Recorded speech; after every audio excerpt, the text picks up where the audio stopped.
Welcome to the Automation Unplugged podcast, the podcast for technology professionals, featuring leading industry personalities. I'm your host, Ron Callis. Let's get started. Hello there. Ron Callis with another episode of Automation Unplugged.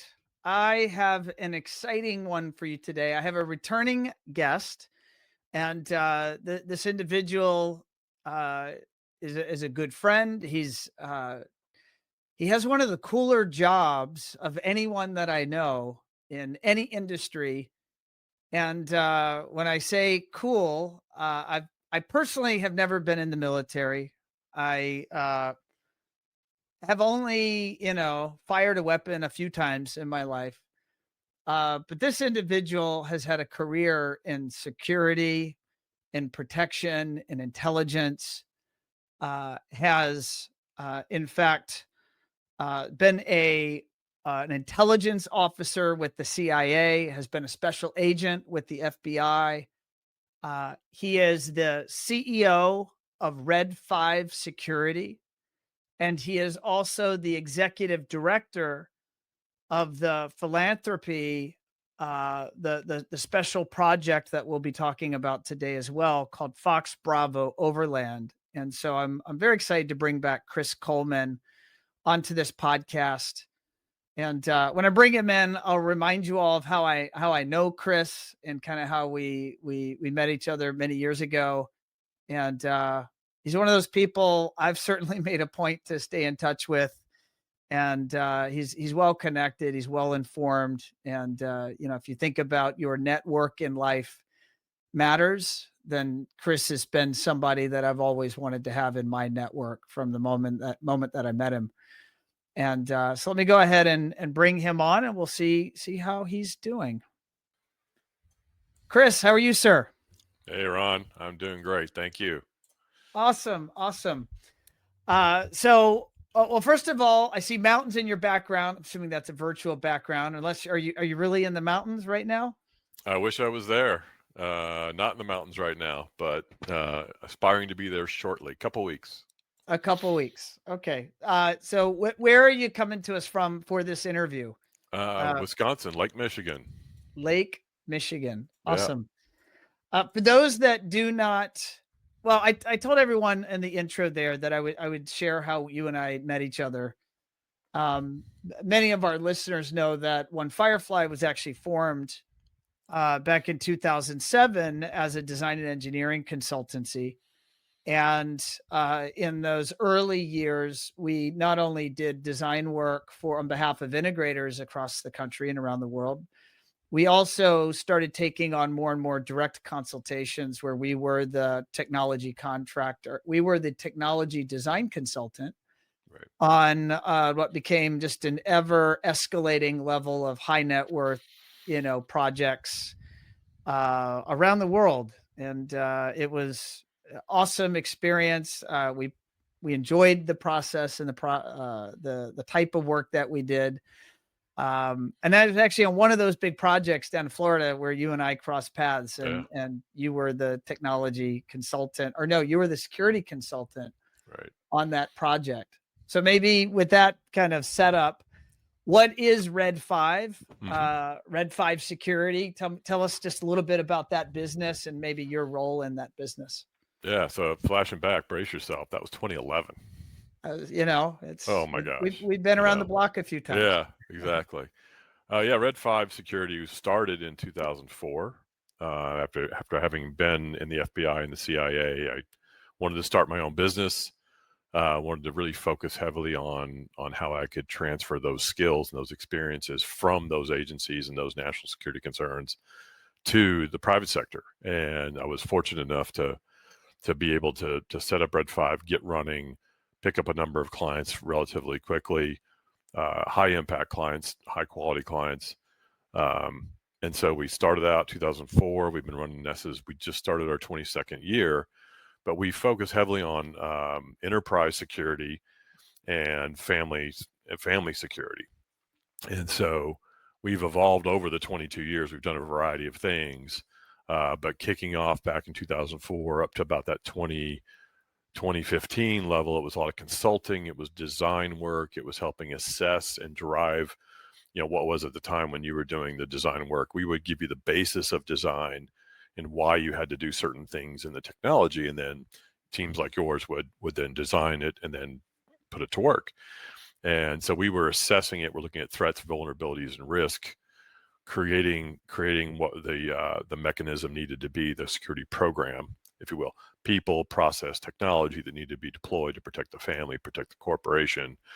And then it was that sort of synergy with vendors that really made the secret sauce, right? We had to work closely with the integrators, the vendors, staffing organizations, and the families, chiefs of staff, heads of household, estate managers, et cetera. And then on the corporate side, more like the CEOs, the heads of security, CSOs. What type of just so that our listeners have an idea of the Red5 Security organization, Right. because what you are not, and I'm not saying it's good or bad, but I'm just Right. trying to differentiate. What you are not is you're not a security company that there's lots of security contractors around the world, around the marketplace, and you go to them and they put in your security system and your surveillance system. That's not what you guys do. That's right. Tell us a little bit about the structure or makeup of your company. What type of people and experts and capabilities do you guys have? No, yeah, I appreciate that. And the industry there's a lot of different animals in the industry, right? There's alarm companies, there are monitoring companies, guard companies, executive protection, investigations, et cetera. Over the course of the 22 years, we've done all of it. I mean, we just have pivoted to where the clients had a need, and that could be for a couple of years, it could be for whatever period of time. But what we do now is we do both special projects and we do managed services. So clients come to us and like, I'm building a new home in the Caribbean and I need a security system, and can you help us do that? It's a special project. And the answer is typically yes, but we would want to make sure that you have a persistent security experience after the building of the house. So then that leads us to the managed services side of the business. And we would then start helping them with monitoring for threats. We would help them reducing privacy risk for them, reducing their online profile, making sure they're less of an attractive target. Or the opposite can happen. They can come to us and say, I'm getting attacked online on a regular basis. How can you help me reduce my online profile? How can you help me with understanding the threats that are out there in social media, et cetera? We would engage with them in a managed services contract to help address all of those digitally adjacent and digital threats. And we do intelligence analysis and threat assessments and get into all that work. And then we built trust with the client, and the relationship is growing. And then at some point in time, there's always going to be a life change, right? I've gotten married, I'm having my first child, I'm building a second house, I've sold the business. All those life stages create risk. And then we're the partner. We're the partner that's with the CEO, that's with the family, patriarch or matriarch. And then we usually are very sticky with our clients because of the trust that we develop and transact in with all of our clients, both corporate and family. To connect it to the technology contracting business, Yep. is there typically an AV or automation technology contractor in your clients' lives, whether enterprise or high net worth end Always. customer? Yeah, always. We're almost always operating in and around. If it's corporate, there's always an element of, information technology or cyber. Mhm. And then on the family side, oftentimes there is some sort of an AV IT integrator, low voltage, that sort of what's the owner experience in the home kind of thinking. Sure. So what are all those apparatus and different systems that are built into a residence? And then how does that perhaps apply across multiple residences? Some of these families, are in different continents. They've got a number of different homes. And what we hear often is like, please help us understand and develop a system where we have the same interface at every home, Mm. and not a different remote and a different experience and a different technology, if you will, from home to home. So we oftentimes are brought in to help make sure that's consistent. And then with that comes a consistent level of security that's expected. We don't want one home to be highly secure, the next home to be wide open. Bad guys don't, for example, ignore the fact that there's a house that's wide open and just, I'm not going to go to the secure house. I'm going to go where it's weak. We want all of those homes and residences to be secure at the similar level of technology and people and process. And that's the experience they're expecting. I'm curious, like what determines and what I'm about to ask might be a hard question, but if anybody could answer it, you're the guy. Right. What makes for a vulnerable target? i.e., what level of net worth is it, or what characteristic is it about who they are or how they present that they identify to you and your team as someone that probably needs help or assistance or guidance versus someone that doesn't? Yeah, it's a great question, and it's often one we often get, right? So we spend a lot of time doing myth busting, right? My favorite is, I'm worth $10 million or whatever, but no one knows who I am. I'm like, everybody knows who you are. Like, let's do the myth bust on that one right now. Like, you're a $10 million, you're $100 million, you're a $1 billion family. Everyone knows who you are. The internet is now persistent enough that you can't really fly under the radar. So we bust that. The vulnerability element is, so if you start with what you're trying to protect, so the assets you're trying to protect, the family members, information, it might be artwork, it might be whatever, right? The assets you're protecting. What are the threats against those assets? Like, is it vandalism? Is it theft? Is it stealing of financial instruments? Is it cash? Is it artwork? What is it? Are they trying to hurt your family? Is it a kidnapping? Is it some kind of violence? We see a lot of this in the crypto space, right? They're trying to get to the There's crypto been some keys. notable crypto personalities that yeah. have talked very openly about their role in either building their wealth in crypto or maybe they're executives in crypto company. One's coming to mind. I know one happened in Europe not too long ago. Exactly. And they were grabbed and families threatened. It's a tragic thing, especially when it goes sideways, but it is a very descriptive scenario around what I'm talking about. So they have the assets. Threats are trying to steal those assets. And there's a massive vulnerability with a lot of the crypto investors in that they're carrying around, the wallet on their person, or they're putting it somewhere and say, "Oh, well, I've hidden it somewhere." These elements of perceived security around, "Oh, my wallet's here. I'm hiding it. I'm keeping it on my person." Those aren't security. Those aren't good security practices. Let's put it that way. So those are, because they are not good security practices, they are vulnerabilities. Right. So they are actually creating vulnerabilities for themselves. A lot of instances, a family decides not to put in a security system, right? Massive vulnerability. They are not controlling their social media. They're not controlling their privacy settings on all their devices. Big vulnerabilities.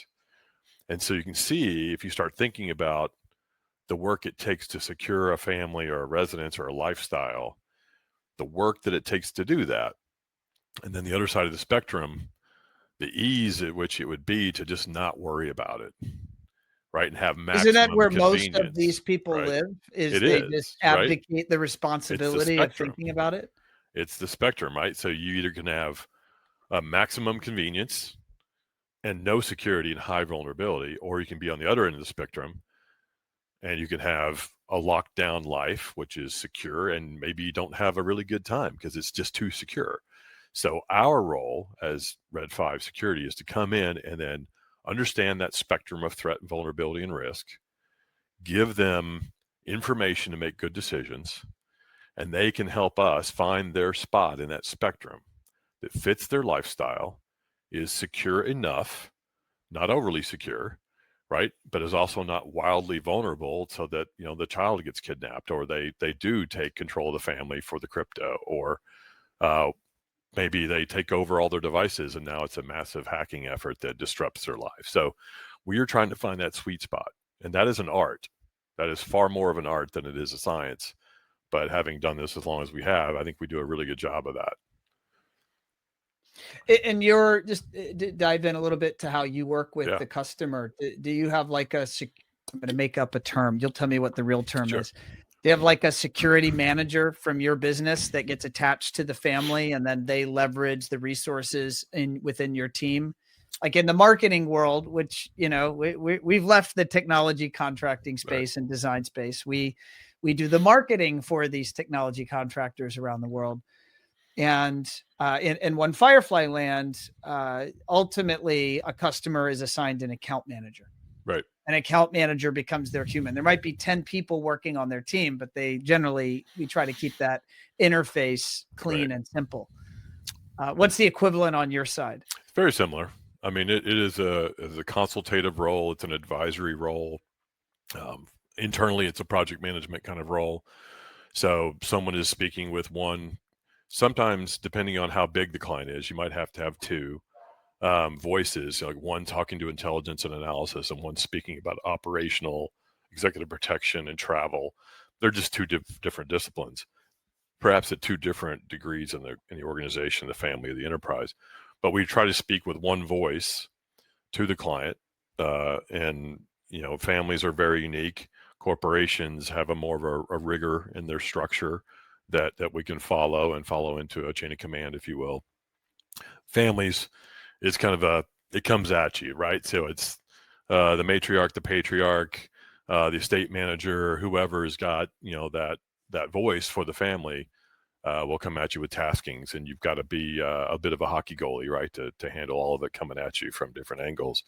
But yeah, and it's key that we find those vendors that we can trust when we do these projects, right? Because now I'm bringing in my reputation to solve this very large holistic problem of physical and digital and operational challenges. And now I've got to bring a technology partner or two to the party to help deliver these services at the level that we would expect and over deliver for the family or for the corporation. And so that's sort of our constant sort of persistent effort on our end, is like who is on their game, who is staying ahead of the technology, who knows when this new flashy device that's out there in the industry is a reach, right? It's not proven. Let's not bring this to the house. This piece Let's of tech wait. could bring a security vulnerability Correct. into the home through the Yep. network. Yep. If it hasn't properly been vetted. And I'm going to imagine many integrators probably maybe aren't thinking about that, or they're not thinking about their solutions or technology from that perspective. That's correct. Yeah. Two angles there. One is it's too new. It's not proven. Right. And there's a lot of that AI stuff right now, which is like, oh, I've got AI enabled cameras and I've got AI enabled this and I've got AI enabled that. And they're like, you know what? Half of that stuff is not proven out. It may be good. It may do certain things well. We don't really have enough data on that. And then the other element of that is they're bringing technology to the table that may be vulnerable, may have its own backdoor, may have its own challenge, and they're trying to save the client money, and that these cameras are good enough to achieve the goal. But the reality is they've gone too cheap. So I'm going to ask you, is the concept of, I'm not going to be derogatory in this statement, but I've heard it on Twitter. I've heard it, in the media, is the idea of like a Chinese backdoor in certain cameras or security systems. Is that a real thing? It's a dramatically presented concept, like, oh, it's a Chinese backdoor, right? It could be a backdoor for any intelligence service. But yes, I mean, there are vulnerabilities that may be just left there purposefully so that organizations could take advantage of those over time. And we flag those. There's a blacklist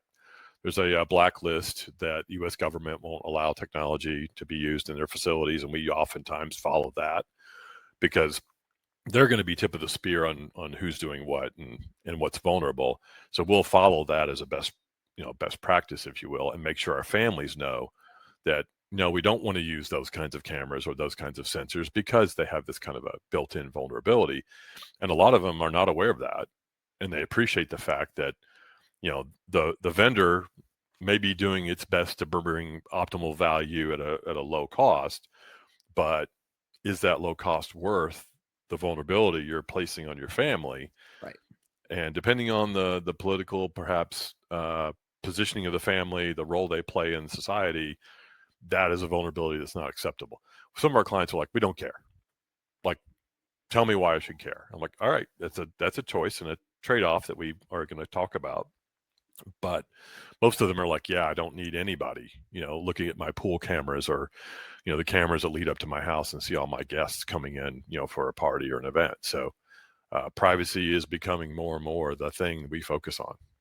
That's interesting. How Chris, do you, within the Red5 business, how are you typically meeting or becoming aware of the technology contractor options out there? Some of them listening to the show right now or watching the show. Yeah, I mean, we're looking for best in region, best in class technology. We know that the states all govern some of these installation practices in their own ways. They have different licensing in different states. We see a lot of balkanization of the industry in some ways. They're licensed in 5 states, but not all 50. They're licensed in these 2 because they want to do Mid-Atlantic or whatever it is. So we're looking for regional partners that are really, really good. We also have a couple that are very creative in how they tackle that problem.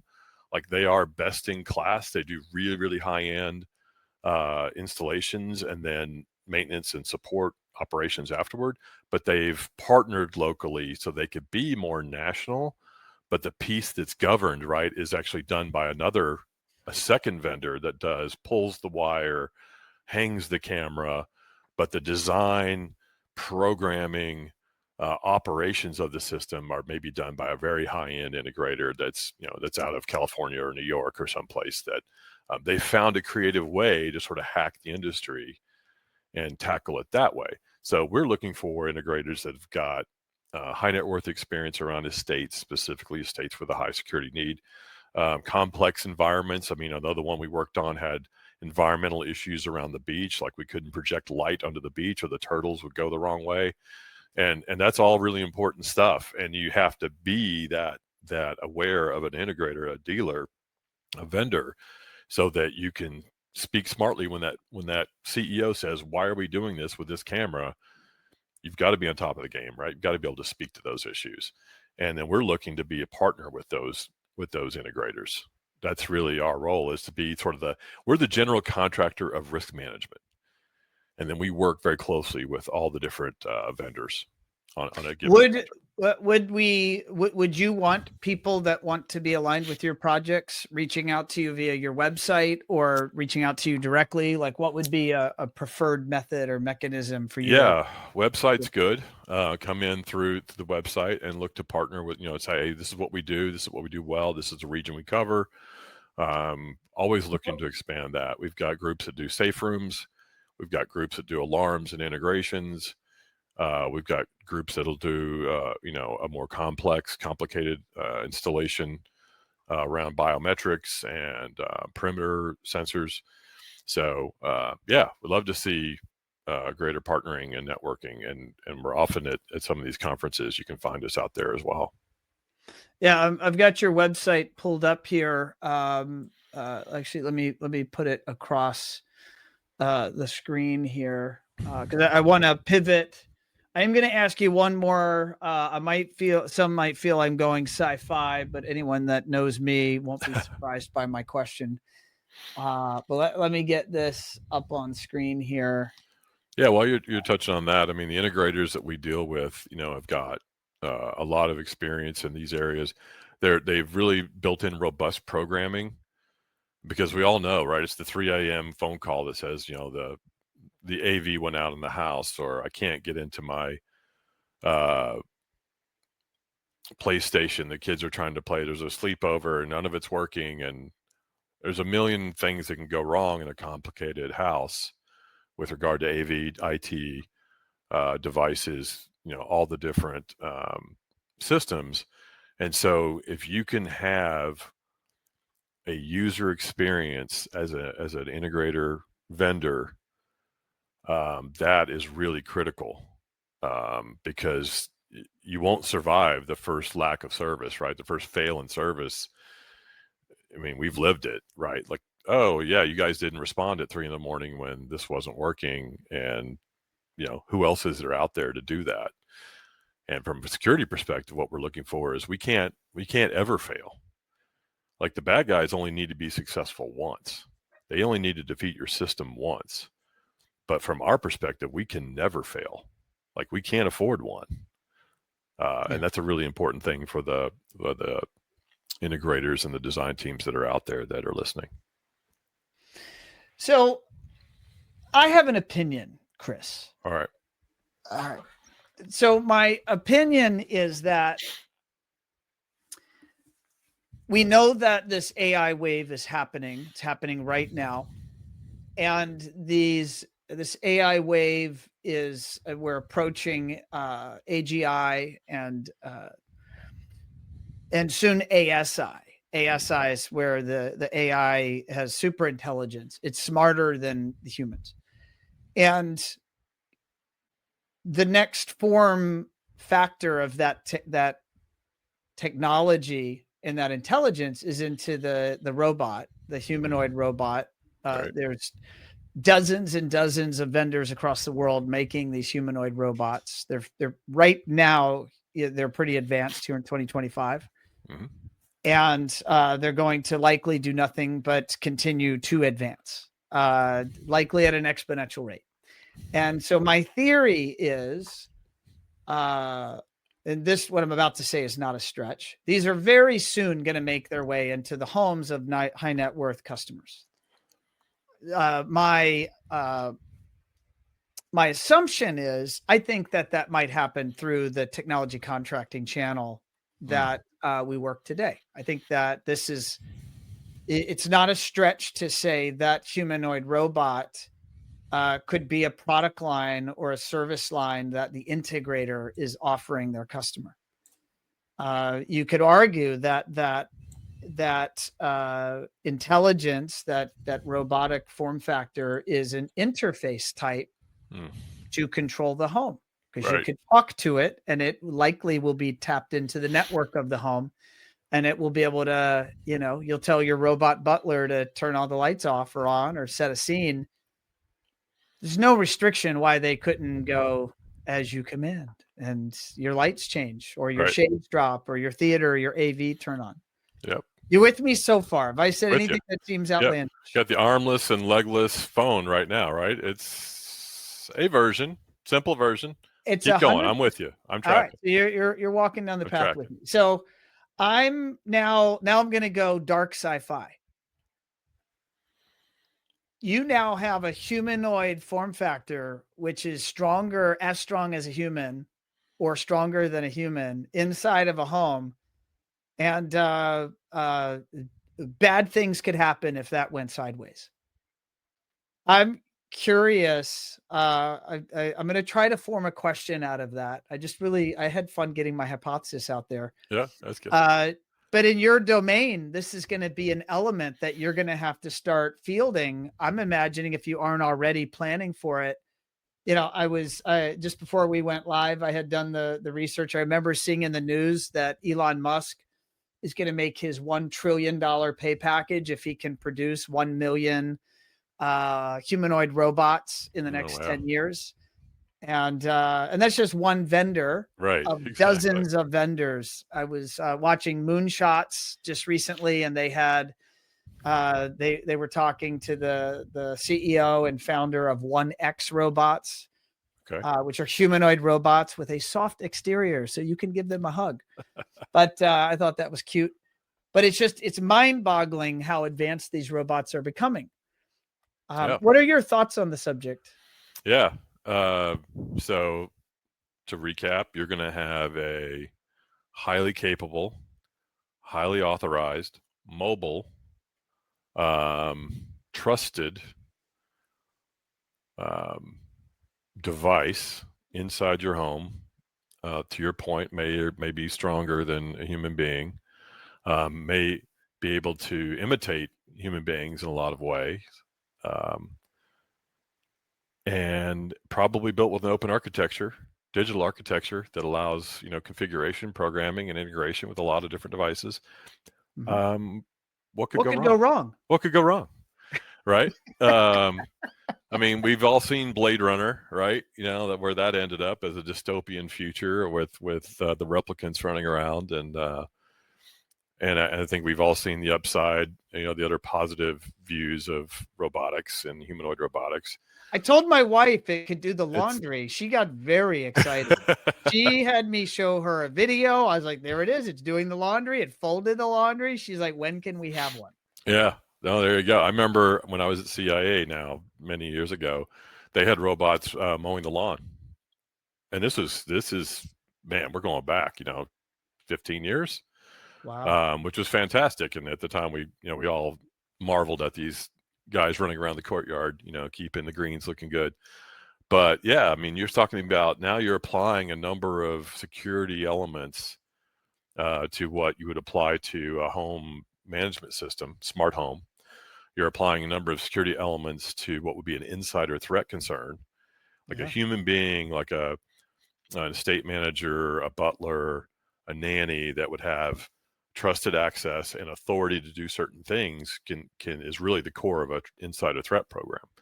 You need to make sure that they are trusted. You make sure they are doing the things they should be doing and not doing things they shouldn't.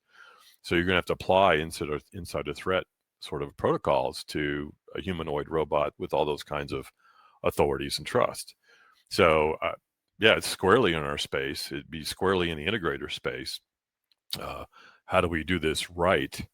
And we've all seen the sci-fi movies where they go bad, right? The robot goes bad.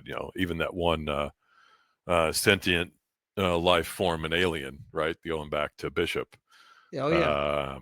Now we're going back a ways. Going But back yeah, to it's definitely a aliens. thing. Yeah, exactly.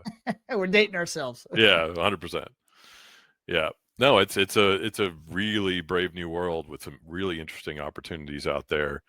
And we've had clients already that we've got the Boston Dynamics dogs, running around the properties, and it's a Are they camera. doing security surveillance, like camera responding to surveillance? perimeter stuff on the perimeter, and drones are similarly capable.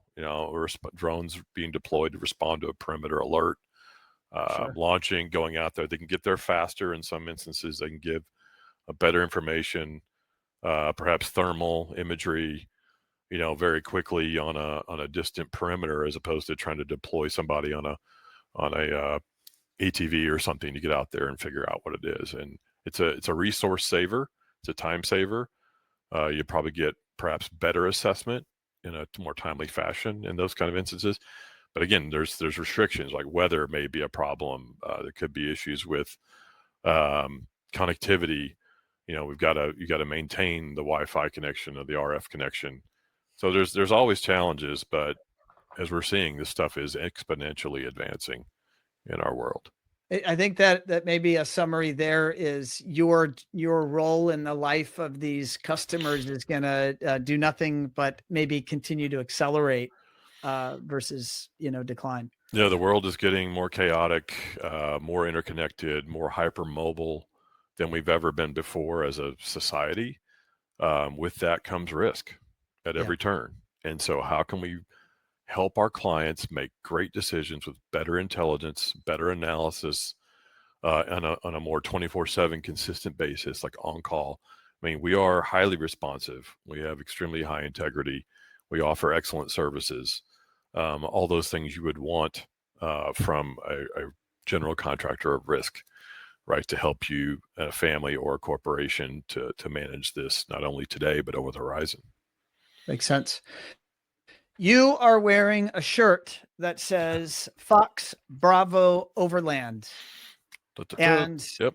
You and I were just in a catch-up call just actually recently, just kind of seeing how each other was doing, and you were telling me about this, and I was like, man, I absolutely want to share this with my folks that tune into the show. So tell us, you are the executive director. What's the mission behind FBO? Fox Bravo Overland. Thank you for that. And yeah, Fox Bravo Overland is an overlanding organization, nonprofit, 501c3. We're based out of Texas. And our goal is to use overlanding to take veterans and first responders on a journey that helps transform them and take them to a better place than they've been. So all of our veterans and first responders have been negatively impacted by stress, by PTSD in some instances, by injuries, that they may have sustained during service. And all of that drives stressors, drives isolation. It drives sort of a degradation of life for these veterans and first responders, and all to different degrees. We understand that. They're both in a very similar space. Veterans go out on deployments and they have high stress environments. They come back, they have to reintegrate back into the civilian world that doesn't understand them. Our first responders, whether they're EMTs, police, federal law enforcement, state, local, firefighters, they all are dealing with stress every day. They're responding to emergencies on a daily basis. So that acute, long-term, chronic stress has a negative impact on the quality of life. So what Fox Bravo Overland does is we take veterans and first responders, we take them on overlanding expeditions, and we get them outdoors, and we get them among their peers, and we get them in an environment where they can regain a sense of purpose. They can vent. They can have sort of peer counseling experiences in a safe space about what they've been through in their life and what they're going through now. And frankly, it's a transformation through adventure. We get them out there, we put them on Red Team, and Red Team is going to try to go from point A to point B, and they're going to maneuver through this beautiful, mountainous region we've selected for this trip in Utah or Arizona, Colorado, wherever, Arkansas. And the thinking is that they are able to, in a non-clinical environment, engage with their peers and regain purpose, combat the isolation that they may have been experiencing. And then ideally they bring that home, right? So they do a 10-day expedition with us. They're like, wow, I feel better about life. I feel better about my colleagues. I feel better about myself. I want to get back engaged in the workforce. I want to maybe, be a better husband, be a better wife, be a better spouse, partner, whatever it is. And ideally in the long run, we're having secondary and tertiary positive effects. We're in theory, we're helping that family have a higher quality of life. The kids have a higher quality of life. Perhaps we're helping to combat suicidality among veterans and first responders. And we've had testimonials specifically to that. So it's a peer counseling kind of outdoor therapy experience. And we do a number of expeditions each year. We bring participants in. They get to participate at no cost.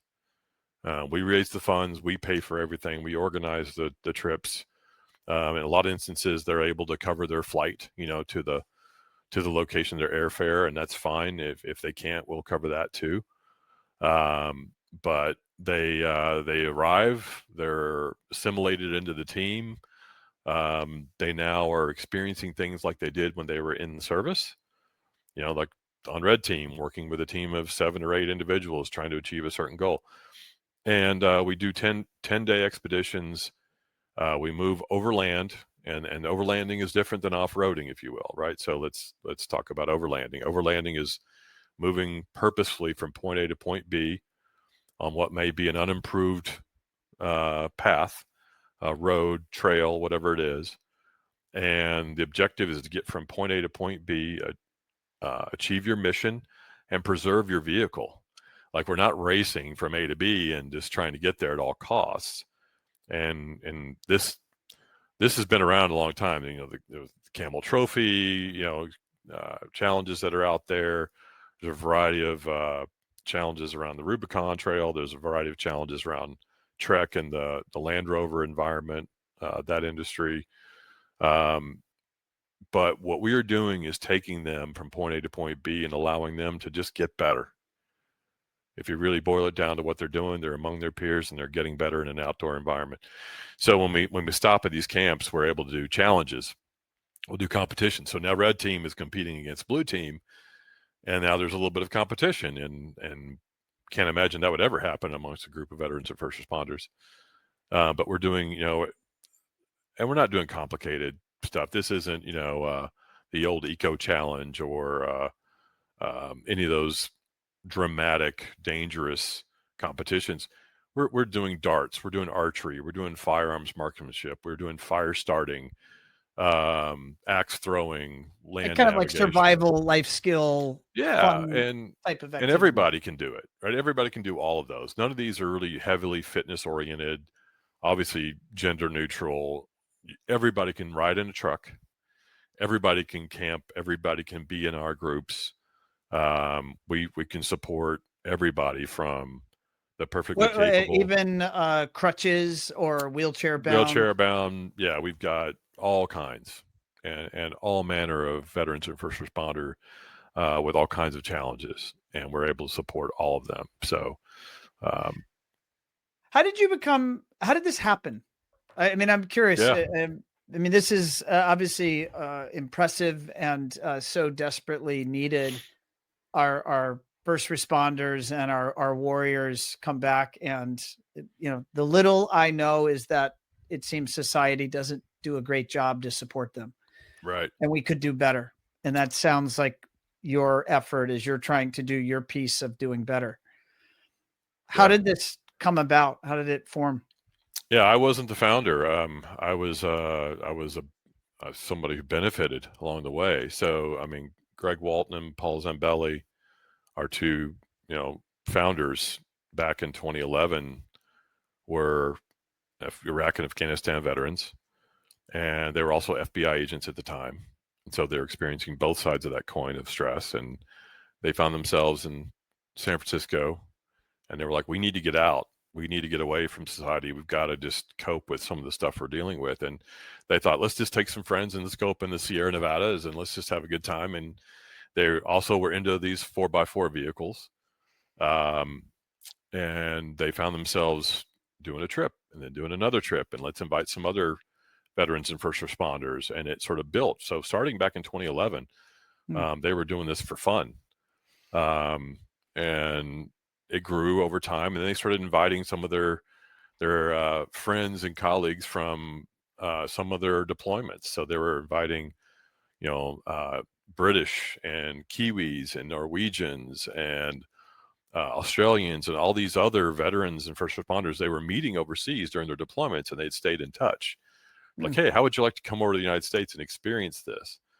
And then I learned about it at Red5, and these are my FBI SWAT buddies that were doing this, and they were like, hey, would you mind, donating something and helping us, and I'm like, yeah, what do you need? And they're like, oh, how about water bottles? I mean, we were thinking big back in the day, right? So water bottles, and write me a $100 check. And so we went in, heavy early, and as did some other companies, and it was a great idea, and I hadn't really been involved in the overlanding environment, and I was no longer in the San Francisco area, so I wasn't really as connected as I used to be.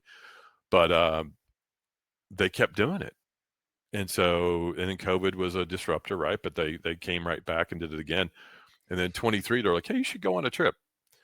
I'm like, I probably should. Let's go, And I was thinking, I'm just going to volunteer. I'm going to cook. I'm going to clean the camp. I'm going to help move water, fuel, whatever you need. And then Greg said, hey, yeah, we had a team leader drop out. Do you want to come up and help drive a vehicle and sort of run a group through this? And I'll do anything, right? Let's go. Anything to help this group. And what I found out, Ron, was that I had no idea how badly I needed this. What was fascinating was that I had missed the team effort and the team camaraderie and the cohesion and the trust that we had in our teams, whether it was SWAT or counter assault or FBI or the veterans I worked with overseas. I missed that desperately, and I missed the ability to talk about stuff. You had bottled it up desperately. Yeah, you'd packed it down deep. And you think, oh well, you're running a company, right? You've got your team, you've got your tribe, you're doing your thing, but at the top, it's hard to have that Lonely camaraderie. at the top. Yeah, and so I found myself, at the end of that trip, just going, what have I been doing that I missed all this? And then there was a couple other peers on the trip that were not veterans, but were first responders. A British friend of mine now, Pete, and he had sort of shared the same thing. Like, we were trying to figure out if we were really included as first responders and not veterans. And the reality was we're all feeling the same stuff. And he had shared the same kind of, revelation he had working in the British law enforcement realm, that, yeah, once he left the service, he was like lost. and there was nothing to really help transition to this new environment in the civilian world. And our veterans experience that as well. They come back from a deployment, or they drop off a 10-year or 20-year career, and they're dropped into a completely new environment with less than ideal support. And it's not that the VA or some of these other groups don't provide help, right? But we know that they can't possibly do it all. And what we're finding is that those groups are struggling to keep up with the needs of veterans and first responders. And as an FBI agent, so many of our friends and colleagues, specifically on the SWAT teams and in some of the other the other duties within FBI, have actually committed suicide as well. We're having a lot of suicide in the FBI and law enforcement in general. So there's a lot of depression. There's a lot of isolation amongst both our veterans and first responder groups. And then I'm like, all right, so I did my first trip. This is great. Let's go on the second trip. And so it was a shorter trip. We're going to Big Bend State Park in Texas. So I was able to go on that trip and learned a lot and have great memories from that trip. Big Bend, shorter trip, so different kind of concept. And then they're like, hey, let's go do a bigger trip. And then I caught the bug. And we all talk about drinking the Kool-Aid or being bitten by the bug. And now you got to find a truck, build a truck, and take a truck on the trail. Have you bought a truck, built a truck, and taken it on the trail? Yes. Tell us about the truck. It is an illness. And I'm sure the guys will be laughing when they see this. And everybody does it. It's just kind of where we go. But yeah, so I was a Land Rover fan. So I went down the Land Rover path, and the purists will say that that's not the path. It's the Toyota. That's the purest path of overlanding, the Land Cruisers and the Tacomas and the 4Runners and all that. But I've got a 21 Defender. And then Greg came out to DC and helped me build it out and added all the. Tell me about building it out. What does that mean? It's horrifying if you've never done it. You're looking at this power drill and like, I'm going to drill into the side of this vehicle, and it's a perfectly good vehicle that you're about to start drilling into. Yeah, and and I didn't have any experience in doing this, and it was funny because I was talking to the guys on the trip, and I'm like, you need your teammate to give you the confidence to do this. And that was one of the things that my teammates gave me, is like, hey, you're gonna, and it's dumb as it sounds, like, hey, I've never been a guy to drill a hole in the roof of the truck. It just didn't make sense. It's like jumping out of a perfectly good airplane. Have probably never drilled a hole in a roof of a vehicle. Right. Because guess what? It's going to leak. Right? Why would you ever do that? But now we're going to take care, and we're going to do it right, and we're going to plan, and we're going to measure twice, cut once, and we're going to put the gear on, and we're going to seal it correctly, and it's going to work, and it's going to be an enhanced functionality for your truck, whether you're adding a radio and an antenna, a roof rack, a winch on the front, or protection armor for the vehicle, whatever it is. And electronics, are you kidding me? What are we doing messing with electronics in vehicles today? But again, working with a teammate, to me, it enabled me to achieve the goal, because I had someone who knew what they were doing, who was teaching me, walking me through this process of how to add additional things to the vehicle so that it would be more functional in the wild.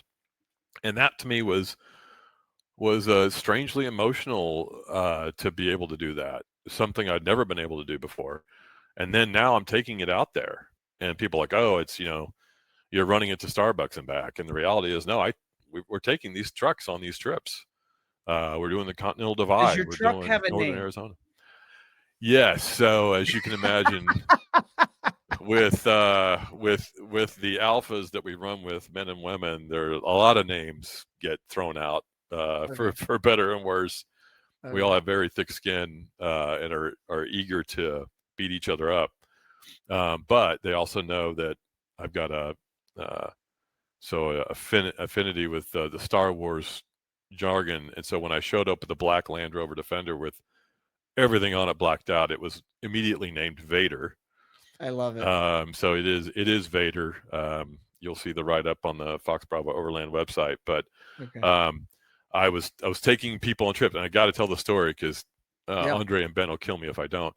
But I'm taking it on. We were going up Engineer Pass in Colorado, and we're letting other people drive. Like, so this is the point, right? Is we bring our trucks, but we trust the other Fox Bravo participants to drive the truck and get the experience.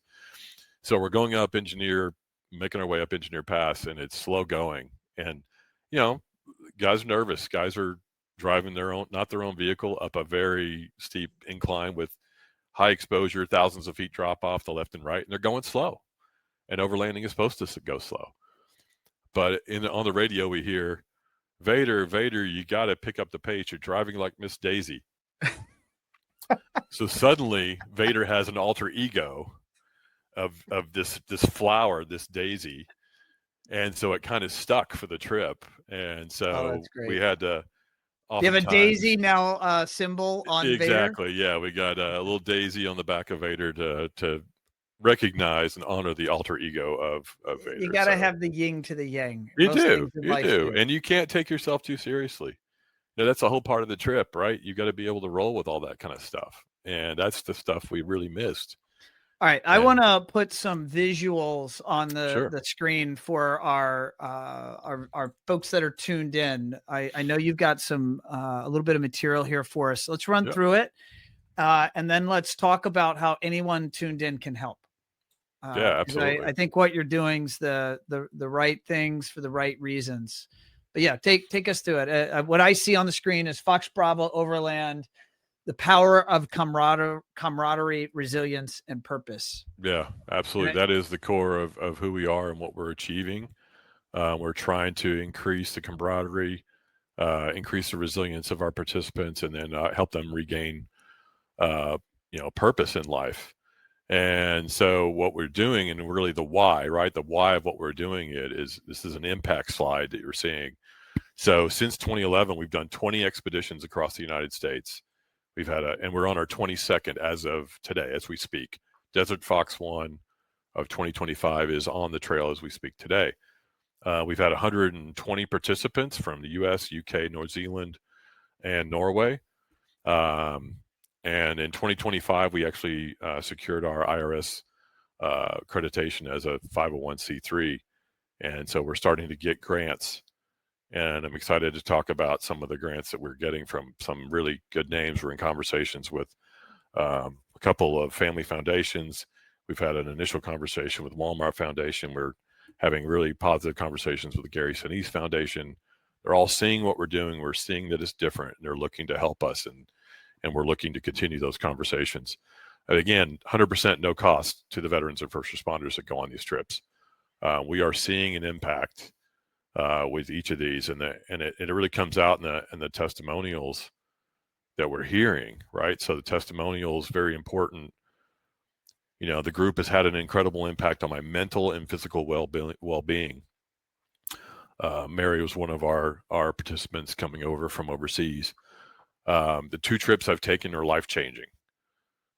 Challenged physically and mentally in the open with others who share the unique bond of military and law enforcement is truly irreplaceable. And then I think one of the bigger ones that we've all cherished is James, who talked about how we helped him re-engage with life, and we helped him, avoid a couple of suicide attempts. And that is, if we save one, Ron, everything we've done is worth it. Amen. If we can help one veteran, one first responder re-engage in the world, it's worth it. I agree. It's worth it. So really important stuff for us. And I think, we often joke, these trucks save lives, right? We put these men and women in these trucks, and they're out there on the trail, and it's the trucks that save the lives because they are the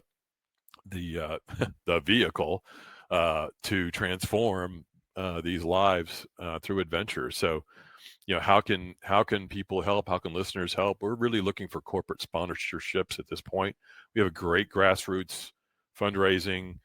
We've raised more through grassroots in 2025 than we've ever raised before. Very proud of that in our first year.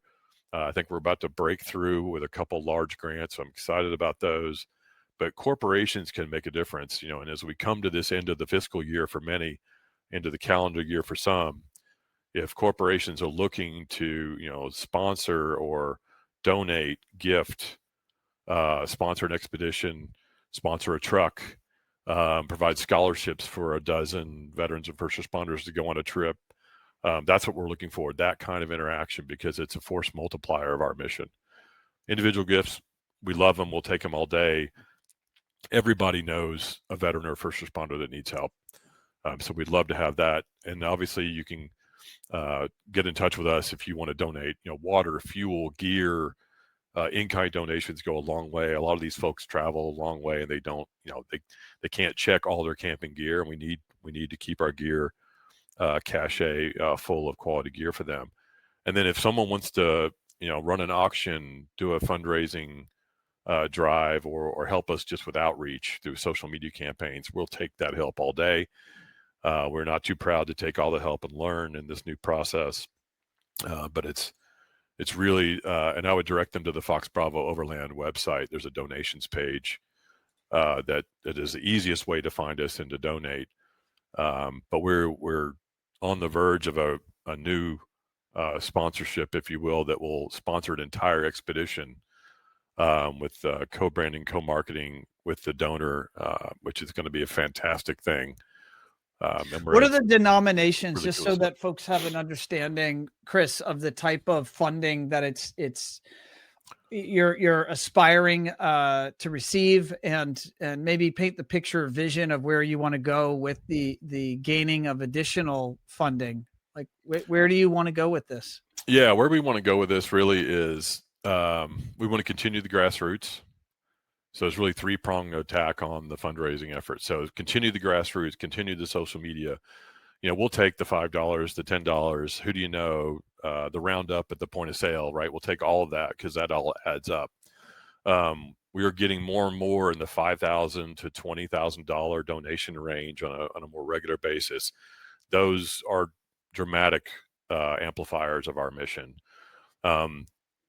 The moonshot, the growth budget that we want to manage to is really where we're trying to build out the $250,000, the $500,000, the $1 million donations that would really fuel an endowment that makes Fox Bravo really persistent, and it's not going to go away, and the mission can endure beyond me or beyond Greg or Paul or any of our teams. When you are able to form an endowment, you now can fund operations out of the interest That's born exactly on right. that endowment, correct? Yep.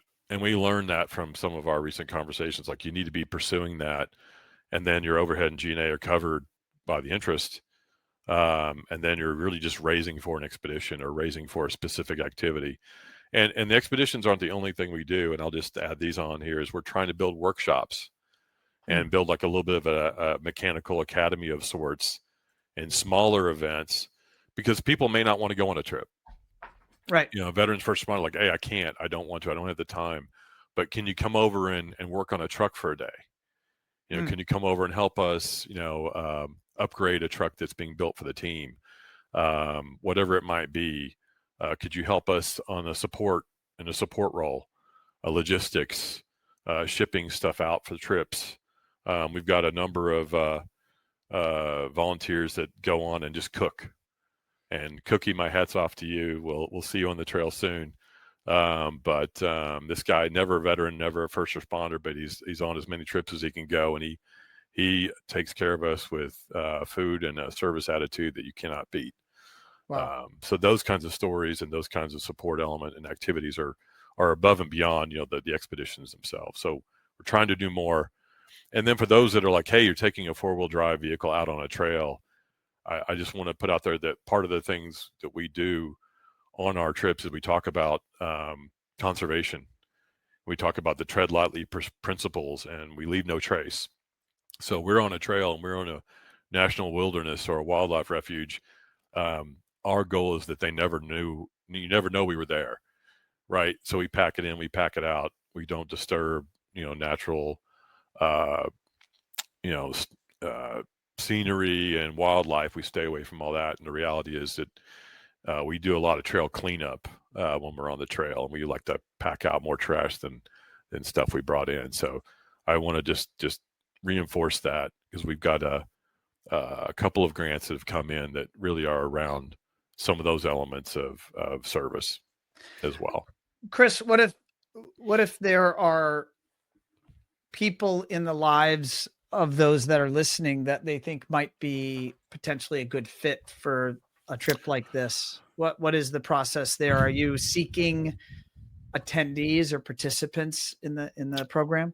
Yeah, that is the second big goal, right? So one is we have to have the fundraising to service those veterans and first responders, and we want to make sure that we are keeping the funnel full of qualified applicants. And so we've got a clinical psychologist on our team, and he helps us build out the screening protocols because we do want to make sure that everyone who goes on a trip is in the good place. Whether in part of their recovery, part of their current lifestyle, are they in a good place to go on a trip that's off grid, hundreds of miles from civilization, if you will, and we have to make sure that that's a safe environment for them and for everyone else on the trip. We're all going through a variety of different things, and so we have a very, very rigid policy around code of conduct on the trips and things like that. So the applicants have to go through a screening process. They have to be selected, and then they have to agree to come, and then obviously we can cover the costs, and then they agree to follow the code of conduct, which is really important.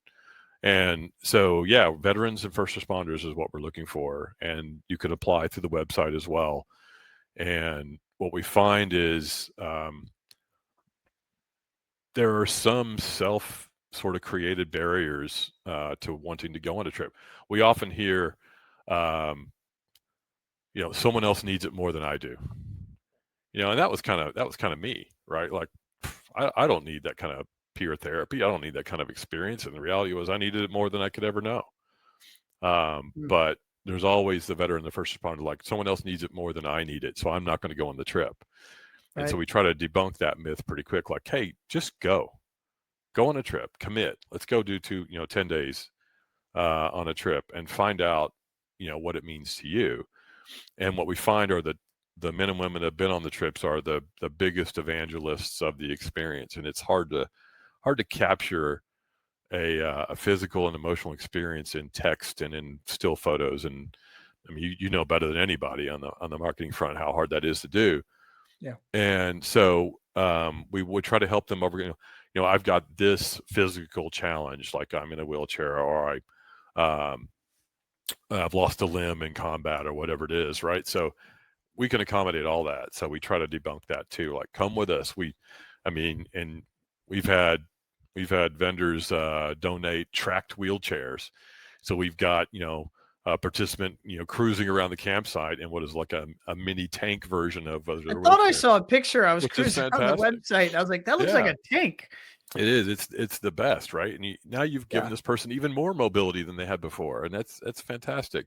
So, and then I think just life gets in the way, right? Family, job. I can't get away for this. I can't get away for that. So we're always looking for new ways to reduce that barrier to the veterans for like 4-day longer weekend trips as opposed to always a 10-day expedition.